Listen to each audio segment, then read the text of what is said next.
if you notice, we will see this is the second lecture. No? We now proceed to the second lecture, which is hearing loss, diagnosis, and management. Management is madali, no? But the importance of hearing loss is understanding. No, it's sequelae.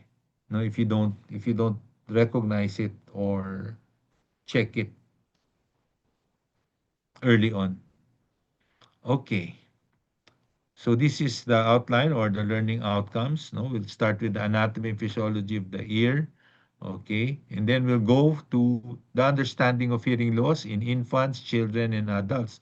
Though there are three categories wherein we see hearing loss. We can see hearing loss in newborns or infants, newborns. We can see hearing loss in children, and we can see hearing loss in adults. Each of these population groups have different approaches. No, they have different ways of diagnosing. You cannot diagnose hearing loss using our instruments, no, for adults in infants. You just cannot do that. There are certain instruments in infants that you use only for infants, and for adults you use another kind of instrument, no, to check for hearing loss. So iba-iba. I group the population groups into three. This is my own interpretation of how I would manage hearing loss. Okay. I group this into three groups, so infants, children, and adults. Again, this is, I don't think there is a classification like this in any book. This is my own classification, okay? And this is by my experience as a an audiologist or a specialist in hearing, okay? Specialist in hearing loss. That's my specialty, no, audiology. So I've classified it into three. It makes it easier for me to understand how to diagnose these population groups as well as to manage these population groups. Okay. And then the third learning outcome is just I'll give you an overview of what screening techniques are needed for this for the diagnosis of these population groups, and of course, uh, how can we rehabilitate them? How do we manage hearing loss? No, some should be managed immediately. Okay, some may take their time until they have the money. Okay, but iba-iba ang population groups. All right. So let's begin. Let's start with the first population group, infants. Okay. Now, in infants, this is a silent hidden handicap. What does that mean? Infants will not complain that they have hearing loss. No, they cannot speak, they cannot talk, they will not complain. So it is up to you, the physician, to know what are the telltale signs or the signs that will point to a possibility that this infant or this patient has hearing loss. Okay? Because they cannot tell us, they do not tell us. Even toddlers, they do not tell us. No. Sige-sige lang yan. So you have to find out, you have to know, you have to be astute in trying to find out which of them have hearing loss. So why? Because if undetected or untreated, okay, if you leave this alone, they don't know, it leads to delayed speech and language development, social and emotional problems later on, eventually academic failure later on. Okay, and that's where the problem arises. The cost goes up because you did not manage these cases early on. Okay, so they are undetected. Now you can give tips or you can tell, no, how uh, or what conditions or what situations, what symptoms can tell you if this patient is a problematic child with hearing or not. So, first clue, okay, infant history. Okay, so an infant comes to you, okay, especially sa community, may daladalang bata, pinapa-check up sa inyo. Check the infant history, birth history. Okay, now conditions of hearing loss are very prevalent. It's 1 to 3 in 1,000 births. Ang dami niyan. No? In our population of 125 million na ba tayo? So you can just imagine how many children are born with hearing loss, or how many infants are there with hearing loss. Okay? So history, infant history is important. Maternal history is important, especially those na umiinom ng mga gamot, no, that will cause hearing loss. No? Just find out what medications are those. Okay? And then, the basic clue there is birth history.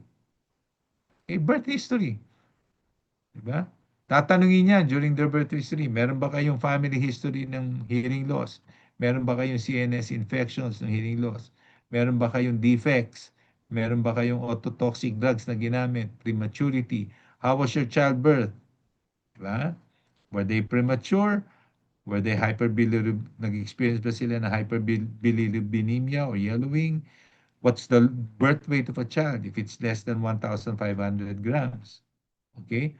How was when the child was born? Umiyak ba siya kagad? Was she incubated? Was there a delay? All of these things, no, if they are present in a child immediately, okay, you have to have you have to be aware that you have to do hearing tests on these children. Now, the beauty of infants now is we have a universal hearing. Okay, before we go to that, um, this is what happens if a child is undetected. Now, how many impaired children were at risk, were at high risk as infants? Okay, that means high risk patient ka, no? Meron kang ganito na history, meron kang ganito na history, you become high risk. So how many of them would have eventually have hearing loss? It's a staggering 50%, average of 50% in several studies, hearing studies done by these doctors here. Okay, 50%. Okay, staggering yan. Because if 50% of those children with high risk, okay, are undetected, okay, now this study by Yashinoga, okay, study by a very famous study to, you can search it, no, by Yashinoga, if I remember the name right, Yashinoga. It's a Japanese guy. He made this study, and up to today, we are still using that data. No, there's a cutoff age, okay, wherein children have to be habilitated. Infants have to be habilitated. Infants have to be habilitated, okay, so as to prevent hearing loss at a later age, okay, and that is 6 months. Okay, children identified before 6 months, ito blue, have a higher language score compared to children identified after 6 months.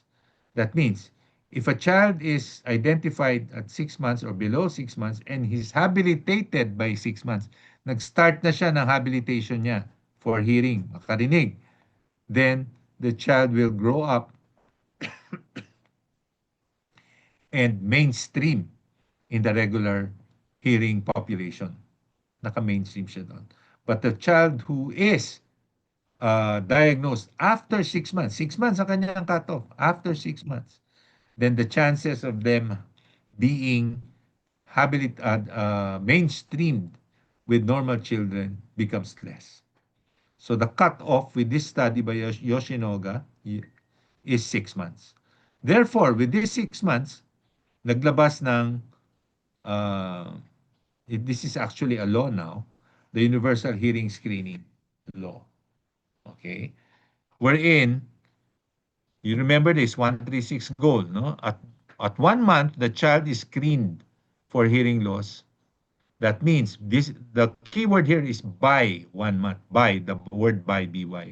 So screened for hearing loss by 1 month of age. That means 1 month or below, dapat na screen mo na siya. All of these high risk infants should be screened within 1 month. And then at 3 months, they have to be evaluated by specialists. So those with hearing loss have to be evaluated by a specialist by 3 months of age. And by 6 months of age, meron na silang habilitation. The word is by, no? I'd like to stress that, no? It's not at the end of 6 months, and that's the time you begin looking for habilitation. Hindi. Remember, 6 months, right? Ang cut-off. So that means by 6 months, nag-habilitate na siya. So that the child can easily join the mainstream population, normal hearing population, at a later age. Okay? Are you following, Mr. Castillo? Yes po, Doc. Okay. Titingnan ko muna tong, alright.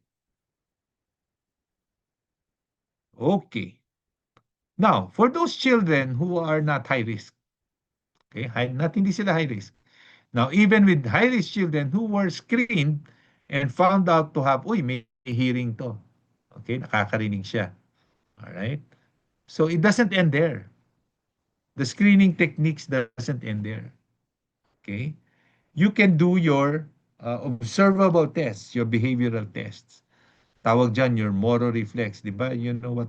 Well, I don't know why they called it a Moro reflex. I think it was named after Moro. It's not derogatory to our Muslim brothers and sisters. No, but I think it's named after a person named Moro, Moro. Okay, that's why he called it a Moro reflex. Ang nangyari dito is the child gets a startle reflex. In a presence of loud sound, nagugulat siya. And that's a good sign that the child can hear. Okay? Now, again, the second milestone, the second behavioral technique is using developmental milestones. Now, I want you to picture and remember this photo, this picture, no? At least for the first 12 months. Okay? Obvious naman, pag in 1 month, hindi pa nakakapagsalita-salita yan ng any word. 1 year, medyo talagang patingin mo na. No? But our purpose here is trying to get them early on, right?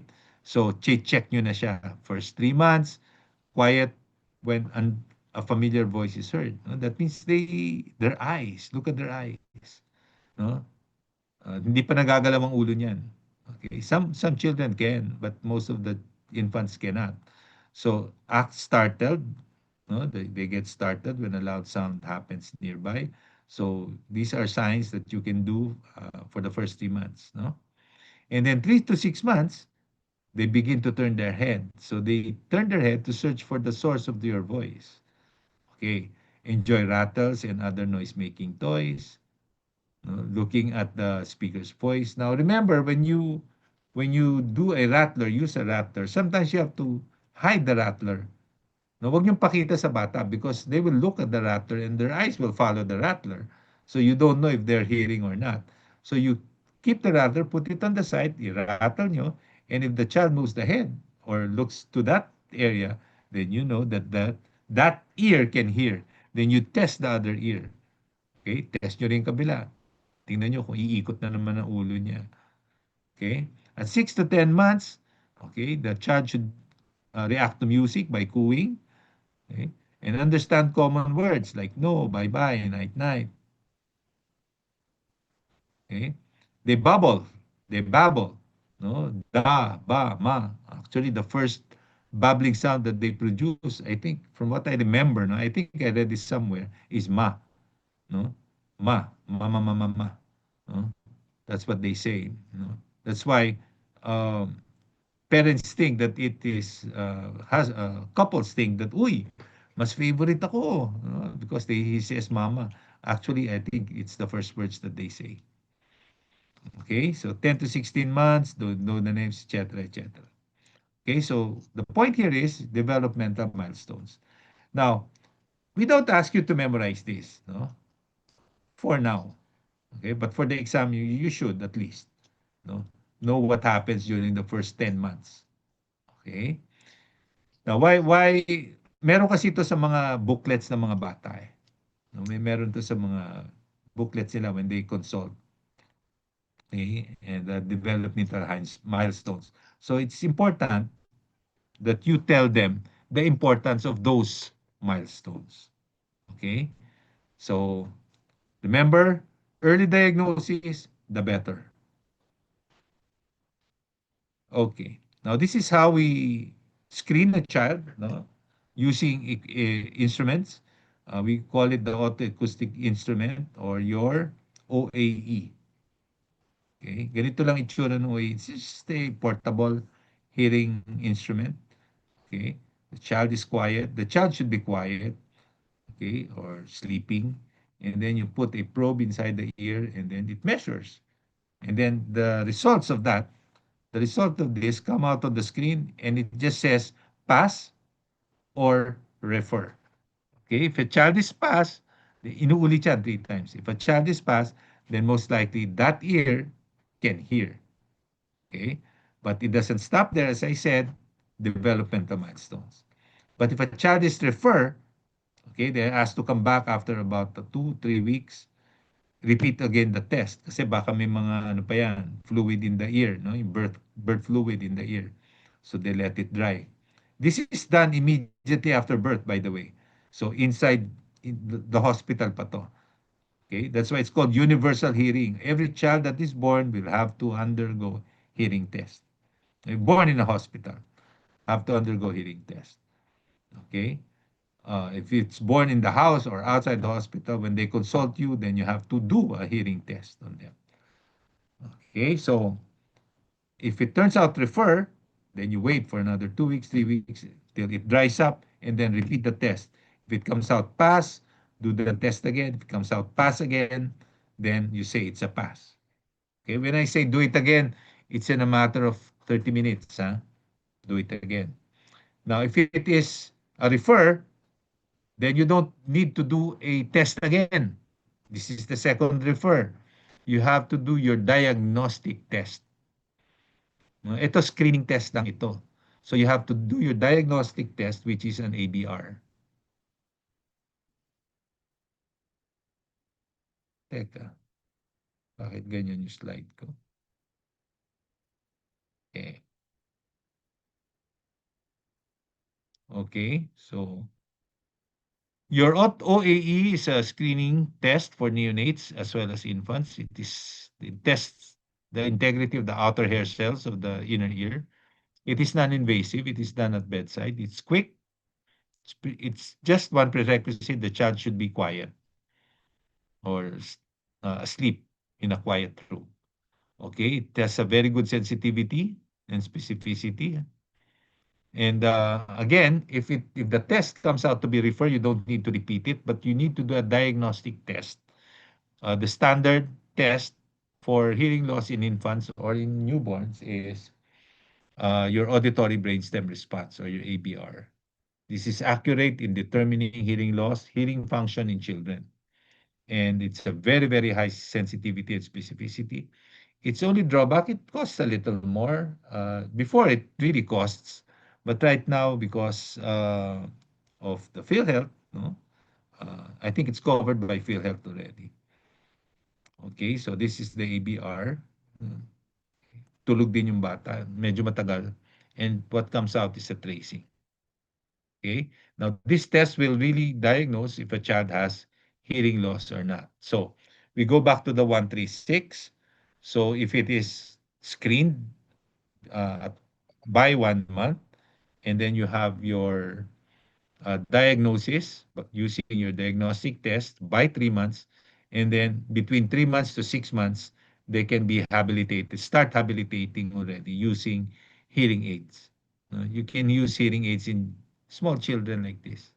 No? Meron na mga maliliit na hearing aid yan, mga cute. Mickey Mouse, meron pang ano. Uh, Sino yung partner ni Mickey Mouse? Castillo? Si Minnie Mouse po, Doc. Hindi, si Minnie Mouse pala. Mickey pala yung lalaki. Minnie yung babae. Okay. All right, now let's go to hearing loss in children. Okay, hearing loss in children. Now, what do you notice about this picture? Ito, iba siya, right? Sa infant, you don't need to, well, you also need to do your otoscopy just to check kung may fluid lang yung yung canal. Okay, but most of the infants do not have middle ear infections. No? In children, okay, the most common cause of hearing loss is this one, impacted cerumen. Okay, Especially in our culture, mahilig tayo maglinis ng tenga, so the chances of ear canal being impacted with wax is higher. Because culturally, this is what we do. No? The Filipino culture does. Ewan ko kung nagbago na ngayon, but during my time, yan ang kultura noon. Mga tao noon may parating dalang cotton buds or bobby pin, hairpin. We call it a hairpin or bobby pin. And we use that to try to clean the ear. No? But eventually, we just push the wax inside the canal and it becomes impacted. So impacted wax is very common. And the way to manage this is just remove the wax. Okay? Remove the wax. Now, these pictures here, ito yung otitis media, right?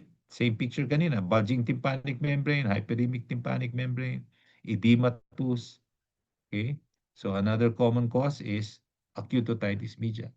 Because structurally, again, in children, the eustachian tube is shorter, okay, straighter. Unlike in adults, it's longer and it's more angulated. But in children, it's straighter. So the chances of infection from the nose to the middle ear is higher because of a short and straightened tube directly into your middle ear. Now, this is serous otitis media. You will see a lot of air bubbles. Again, this is non-infected, secondary to allergies. Okay? And this is your chronic otitis media. If you notice, laki ng perforation and and the edges are smooth. You can see already the middle ear. Now, hearing loss cause niya, of course, this is conductive. This is conductive, and conductive hearing loss.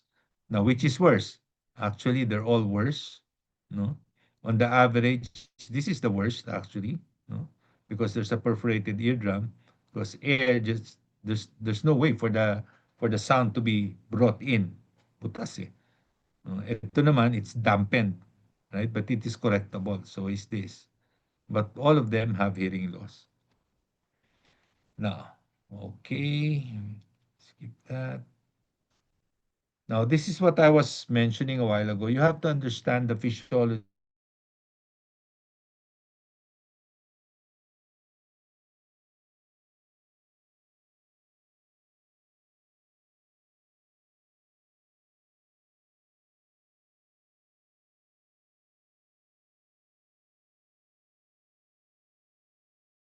Okay? It's hard to hear when you are underwater. So what it does, no, is it checks this impedance. Okay? So if impedance of two materials are very different, sound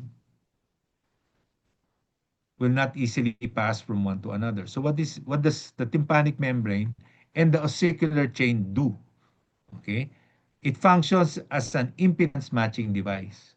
So whatever impedance, whatever hearing, whatever sound waves are lost, no, because of moving from air to the inner ear, okay, the structure of the tympanic membrane ossicular chain corrects this loss.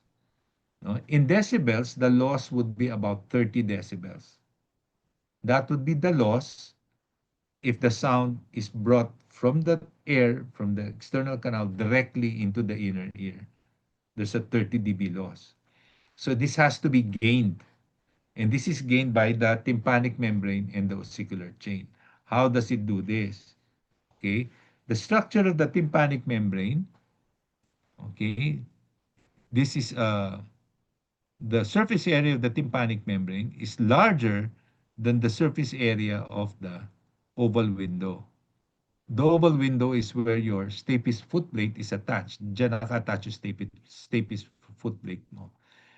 Therefore, for the you have a larger surface area of the tympanic membrane and a smaller surface area of your they call this oval window. When sound hits the tympanic membrane and is brought directly into your oval window, you have a force. Okay, there is an increase in force from a larger surface area to a smaller surface area, and that is a 17 times more force, okay, from a larger surface area to a smaller surface area. Okay? In equivalent, this 17 times force would be about 22 decibels. Yan ang gain yan ng tympanic membrane. The presence of an intact tympanic membrane to the oval window will give you a gain of about 22 decibels. Now, the ossicular chain, no, is a lever mechanism. Okay? It's a lever mechanism. And it makes the difference is from the malleus to the incus, there is a gain of about 1.3 force, equivalent to about more or less 5 to 6 decibels. So more or less, you gain about 22, 28 decibels with this aerial, no, we call it aerial, tympanic membrane is area, and lever mechanism, your ossicular chain. So you gain about 28 decibels. So you have a loss of 30, you gain about 28. That's good enough. Okay? So just see what happens if you, let's say, don't have a tympanic membrane. Okay? If you don't have a tympanic membrane, then it's a big problem. You lose the force. Okay? You lose the force where this malleus is attached. Okay? So you lose about 28 decibels already. Theoretically, no? But in reality, you lose about 50 to 60 decibels. But theoretically, you lose about 20, 28 decibels because there's a gain of 28. Okay? So that's another picture of that. Ayan. Ayan yung ano niya. So you gain about 25 pa pala, 70 to 25 decibels. So that's 25. The surface area of the tympanic membrane is 55. And the surface area of your foot plate is 3.2 mm, millimeters. Okay? So you divide 55 by 3.2, that's a 17 times more force, no, that you apply on the small plate. So that's about a 25 dB gain. For the lever, the long process of the malleus divided by the length of the long process of the incus would be about 1.3 or 2.5 decibels. So you gain about 27.5 to 29 decibels, roughly. So whatever is lost in the impedance mechanism from air to water is already gained by these structures. Okay? So any problem here will definitely cause hearing loss because here air does not go and reach the tympanic membrane. Here the tympanic membrane is swollen, it doesn't function very well. So with this picture here, you have no tympanic membrane, so you lose basically the aerial as well as your uh, lever mechanism. Now, screening tests for children, you have your tuning fork test, okay, tuning fork test. So hopefully you know how to use the tuning fork. You were taught this on your second year. So it's a 512. You use the 512 hertz tuning fork. This is best for all purposes. Okay. It should not be struck too hard because it will cause overtones. What else? Now you do your Weber test and you do your Rene test. Okay. So we'll not go into this anymore because this is so basic. No, you just have to review your notes on this and perform it. If you have tuning forks, then you do that. And basically now you have your instruments that we can use uh, for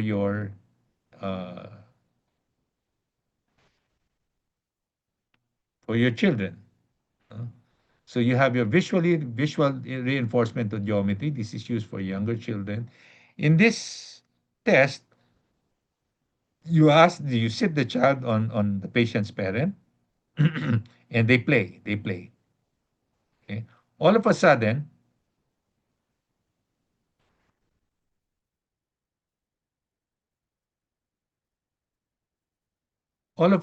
you produce a toy, no, a lighted toy, no? with sound. Okay? And as soon as you sabay sila, no? The simultaneous sound and toy, lighted sound. So the child looks at the toy. Okay? You take out you take out the light again and you play again with the child. This time with a different toy. Play, play, play. That's why it's called visual reinforcement. And then after doing this, you present again the stimulus. A lighted toy with sound. Okay? The child will look again at this. Okay? And then you turn it off, you play again. The third time, you don't put this on. You just put the sound.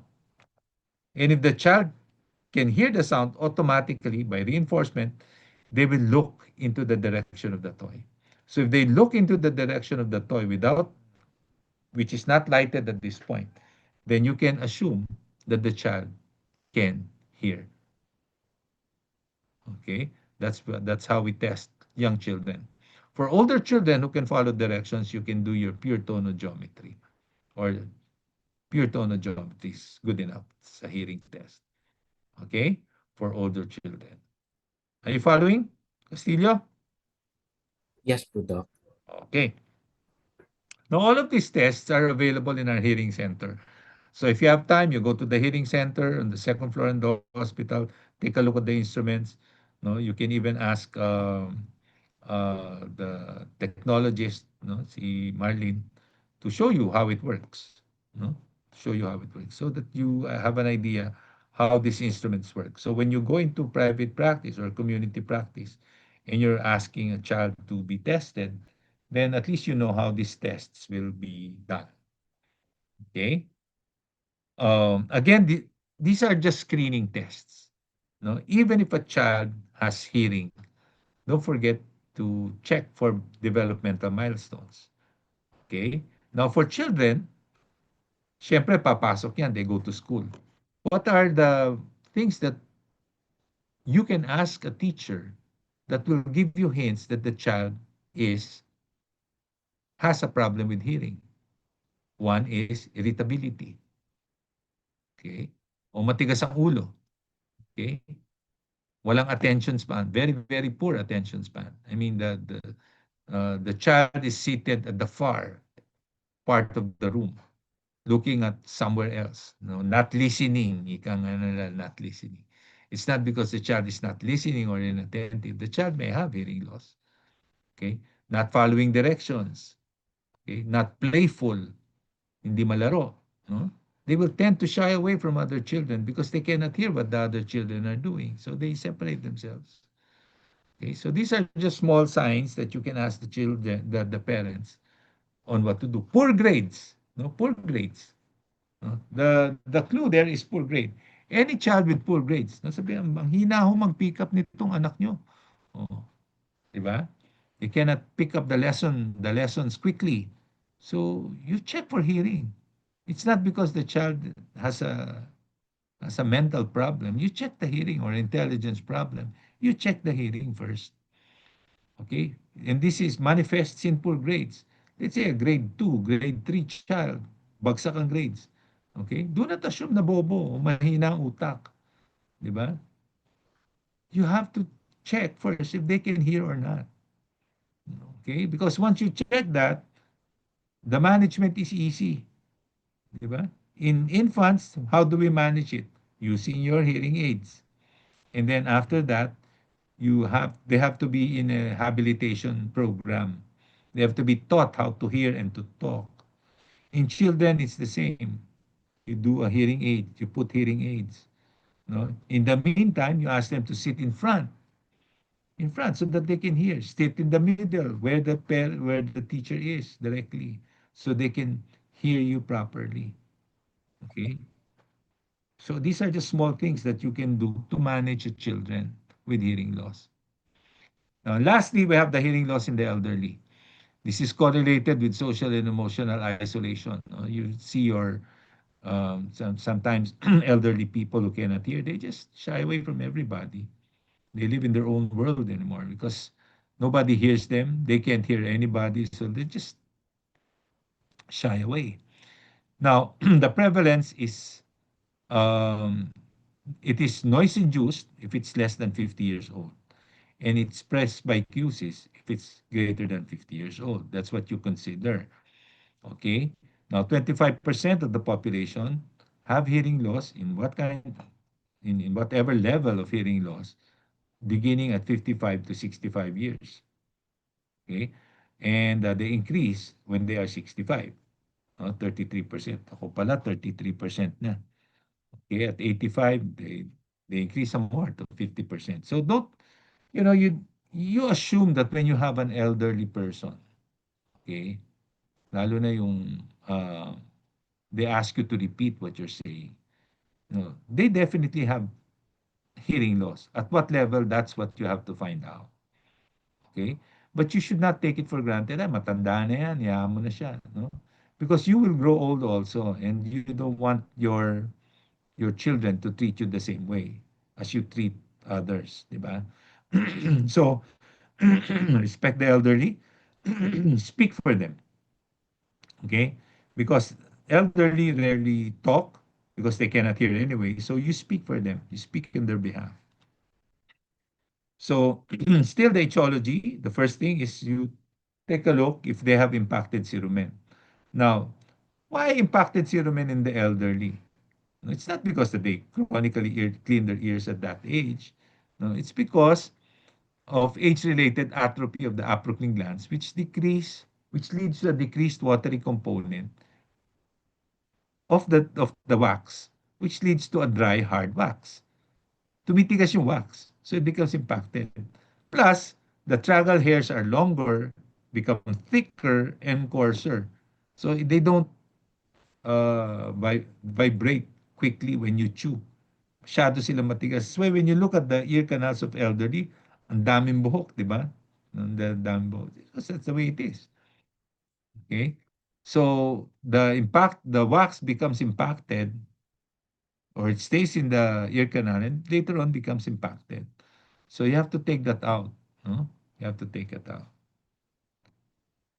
Um, and then you have your presbycusis.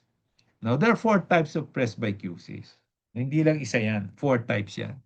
So, and there are presbycusis that have good, the chances of hearing is better if you habilitate them with hearing aids. Isa lang naman management natin eh, hearing aids. That's the management. Isa lang. Okay? So, in sensory, hearing law, in sensory presbycusis, you have a downsloping. So, all of these kinds of presbycusis can only be diagnosed using your hearing instruments, your pure tone of geometry. So if you have a downsloping graph with high frequency loss, this is what a pure tone of geometry looks like. Yan, ganyan. Okay? When I say downsloping graph, pababa siya.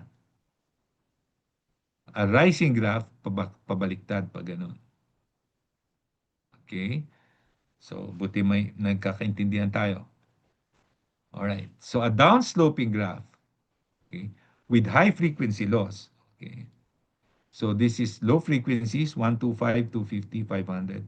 And then you check the high frequencies, which is 2,000, 4,000, 8,000.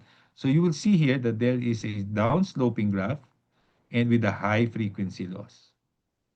Okay. So, downsloping graph with a high frequency loss, rapid degeneration of the organ of Corti. Okay. So, speech discrimination score is good. That means good for rehabilitation to. Mechanical is downsloping. This is usually due to trauma. Downsloping din, pareho, no? Downsloping, pababa rin siya with high frequency loss. However, the speech discrimination score is poor. So this is secondary to basilar membrane changes. Trauma that can cause infection can cause this. Okay? So poor. So the chances for habilitation is poor. A metabolic, this is the one caused by diabetes, hypertension. It's a flat audiogram. Okay, flat. Ganyan. Dito. Flat. Bagsak siya, pero flat. Okay? It's a flat audiogram, but good discrimination score. So slowly progressive atrophy of the stria, or this is the vasculature of the cochlea, stria vascularis.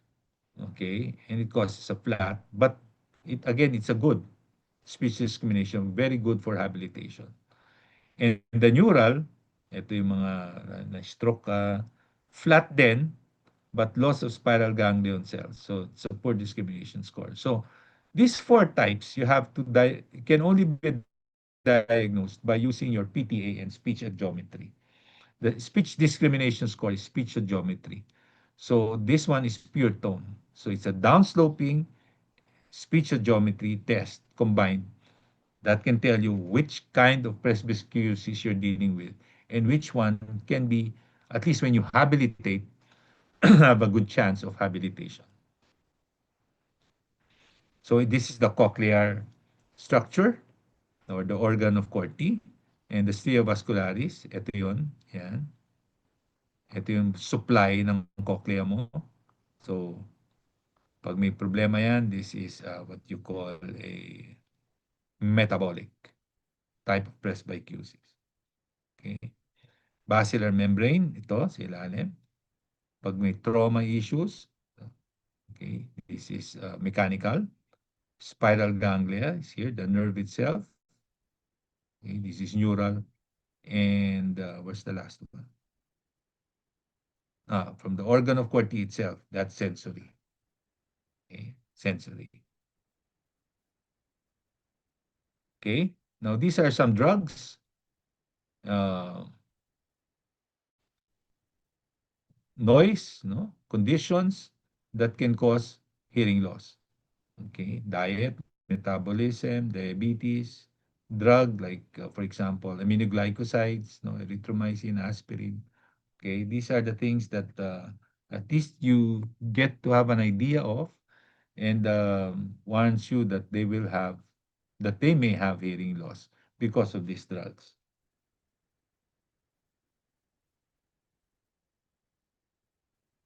Okay. Screening test, pure tonogeometry uses a pure tone. It measures hearing threshold. Okay, it measures hearing threshold. We will not go anymore into the basics of this. I will teach you how to do this when you reach clerkship. Okay? So, hindi rin ako magtatanong nandito. Because it's too a little complicated and it takes me about 2 hours to lecture this in the clerks, no? Because it's a hands-on test, no? So that you will understand what it really is about. Right now, you just remember that there is such a test, no, a pure tone, and a speech geometry test that will at least tell us which kind of presbycusis we are dealing with. Because knowing the kind will tell us if the habilitation that we're doing may be effective or not. Okay? But of course, at the end of the day, you will habilitate. You will try to see if the, the patient can hear with a hearing aid, with the use of an aid. Okay? Ito yung speech discrimination score. Okay, so another screening test is your tympanometry. But this one will just tell you the status of the middle ear. No? If you know if you do your otoscopy properly, you will know the status of the middle ear. Okay? Because you don't need to do this test if you can see the middle ear. For example, if you see the middle ear fluid, then you don't need to test. You know that the result will come out to be type B. If you see that the tympanic membrane is retracted, you don't need to do a tympanometry because you know, you can see it, di ba? Or if you see a thickened tympanic membrane, you don't need to do that, or you see a normal tympanic membrane. However, for certain requirements, no, for example, job requirements, they ask you to do tympanometry, and they will ask you what the tympanometry findings are. So in a tympanometry, this is what the results look like. So you have this graph. Now, if it turns out to be like the point is at zero, okay, nice looking graph like this, an A graph, then this is a type A. A type B will show you a B flat graph. A type C would be a negative graph. The tip would be at the negative side and negative 300. Now, this is a normal. Type B would be your perforated, would be your exudative. Okay, yung hindi gumagalaw ang eardrum mo, yan yun, type B. Type C would be a retracted eardrum, eustachian tube dysfunction. Okay. Type AS, the tip is would be at zero, but the movement of the tympanic membrane is not as fluid as that when it is normal. Now, in these cases, you will see this in thickened tympanic membranes, makapal. Hindi siya masyado gumagalaw, but it's as fluid as this one. And type D, it is very, very fluid. No? Magalaw yung tympanic membrane.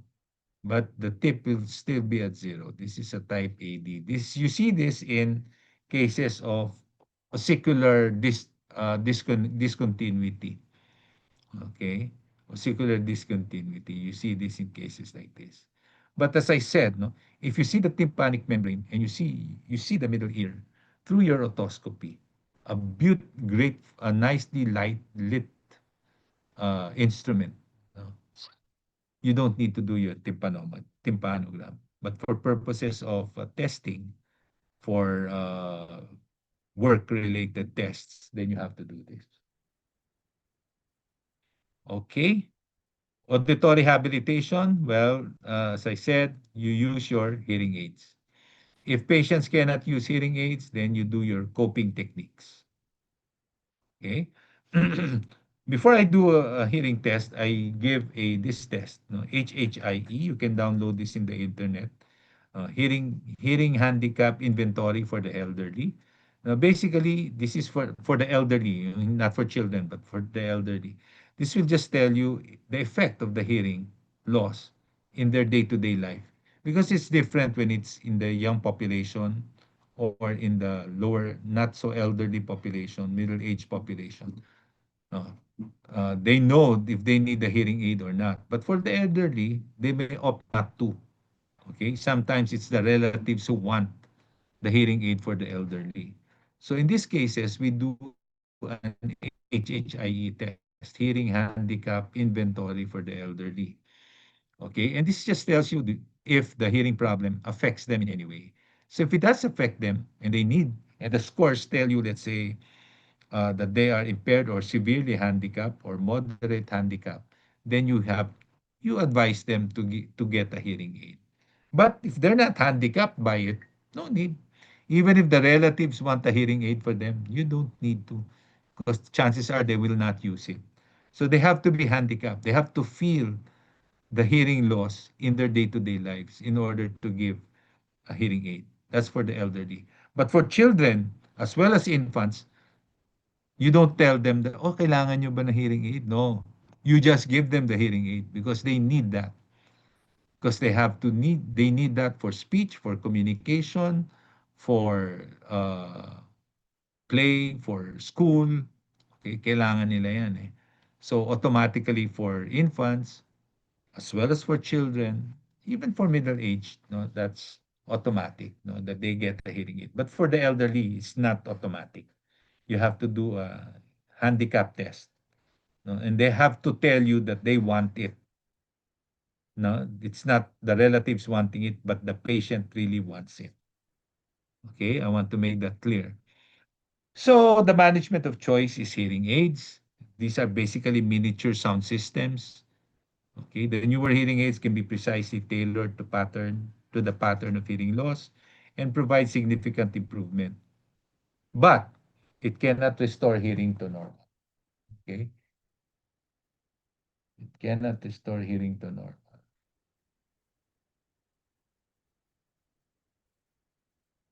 Wala pa. Wala pa yung ano, yung tennis, no? Yung si Iyala. Okay, cannot restore hearing to normal. All right. So there are two types. We don't see this anymore. We still see the analog type of hearing aids. You can see this in mga Lazada or in Shopee. We don't advise patients to get the analog hearing aids anymore because the digital hearing aids have come out to be cheaper now, on the cheaper side. Before it was really expensive. Ngayon mura na siya. And the difference between an analog and digital, the analog just increases the sound. So when it makes the sound louder, everything is loud, even the noise is loud. Okay? So naiilang sila, naririnig nila. So when they're in a restaurant, they have the analog hearing aid. They can hear everything, the clanking of the spoon and fork on the plate, no, conversations of other people. They hear all of that because pinalakas mo eh, 'di ba? In the digital age, no, the hearing aids now can have noise reduction or noise canceling mechanisms built in within the hearing aid. So talagang yung kausap mo lang ang naririnig mo. It's not that expensive. So we advise uh, patients to do digital. Plus the fact that they have institutions now that donate money as well as the instruments for patients with hearing loss. And you can adjust. Now, if the hearing loss is only high frequencies, then you adjust it to low frequency. Okay? All of these details, when you reach clerkship, when you rotate in ENT, remind me to teach you this. Remind me, ha? Because nakakalimutan ko eh. You remind me to teach you this because it would be best if it is taught hands-on. No, meron tayo nandoon tayo sa hearing center. Okay? So these are the types of hearing aid. This is an old picture. No, laki pa ng hearing aid niya. No? Ngayon, malaliit na ang hearing aid. Ito, malaki pa ito. Now you have about half the size of the hearing aid. You almost non-visible. Very, very small. Okay? Now, there are four types. You have your behind the ear. The types are the same though. This is behind the ear. This is external ear. In the canal. Oh, sorry. This is out on the ear. This is in the ear, and this is in the canal, yung hindi mo na nakikita. Now, as you go from this to this, it becomes expensive, right? The smaller it is, the more expensive it is. However, the power, I would rather use this. Power-wise, you use this. No? So for patients who are not that vain, no, that to have a hearing aid that's like that's hanging behind their ear, then you advise them to use this kind of hearing aid. Okay, these are some tips for hearing aid use. Okay, if they can be fitted binaurally, that's the best. Fit the better ear first. Okay, uh, check for social impact socially using this is your COSI. Again, you can download this this is a form, no, COSI, COSI. I forgot the words. No? But it what it does is there are it's a checklist on the effect of hearing aid use on you. So you check if is this functions well in groups of people when conversing in the telephone, yan, check nyo lang yan.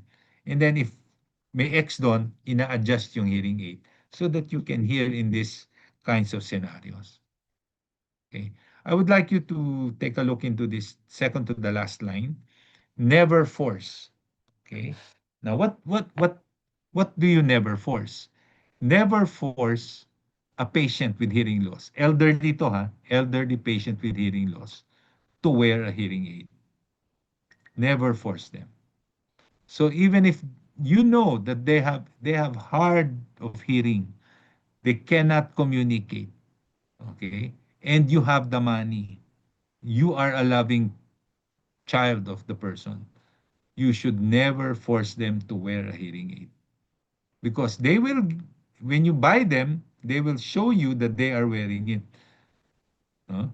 But when they are not with you, they will take it out and they'll just keep it under. So it's going to be a useless instrument. So they have to understand the importance of having a hearing aid and its use. Okay? Then that's where your job comes in. No? Yung inyong selling, if you really believe that they will benefit for a hearing aid, then you have to sell it to these patients. No? Ganun yan. That's your role. Okay, that's but never force a patient. That's why the HHIE test is very important. That's one way. When they see the otay, meron talaga ikaw handicap. They will see it, but right away it will not register. So bantayan nyo muna, no? How do you feel when you talk to this ganito? You have to really go into the feelings of the person. And then when they decide to get right away. Okay? Now, for those who cannot, no, ayaw talaga ng pasyente, then these are coping techniques which you have to understand and know. No, know, ha? No. Tip ko na yan sa inyo. We have 7 minutes. The first one is when they talk, talk face to face. Okay, talk face to face. And then when they talk, they get the person's attention. It's just like having a date. No, when you're having a date with somebody, you don't want the person you're talking to, yung ka-date nyo, looking at the cell phone while you're talking, di ba? You want them to look at you in the eyes, face to face, as if you're in love with one another. So talk face to face, person's attention. And then tell them which is the better ear. If you're talking to an elderly, may hearing loss, sabihin niyo, tayo ano mas magandang tenga nyo, right or left. Now, sometimes you don't have to ask that. They will tell you which ear is better by moving their head. Okay, when they move their head towards you, then that's the ear that can hear better. Okay, speak slowly, clearly, and distinctly. Do not shout. Okay, do not shout at elderly people because it's painful. Okay? Masakit sa tenga. Literally, it's painful to the ear. No? It's not painful because you're shouting at them. No, it's not emotionally painful. It is literally painful. No, when you shout at elderly people. And then prepare to repeat yourself. No? And talk to them 14 inches away. Don't talk to them when you are far. Mahina na nga ang tenga, ang layo nyo pa kausapin, di ba? So you go near them and talk to them. Okay? Gestures are important. Okay? Gestures are important. And make sure that the patient understands before you end your conversation.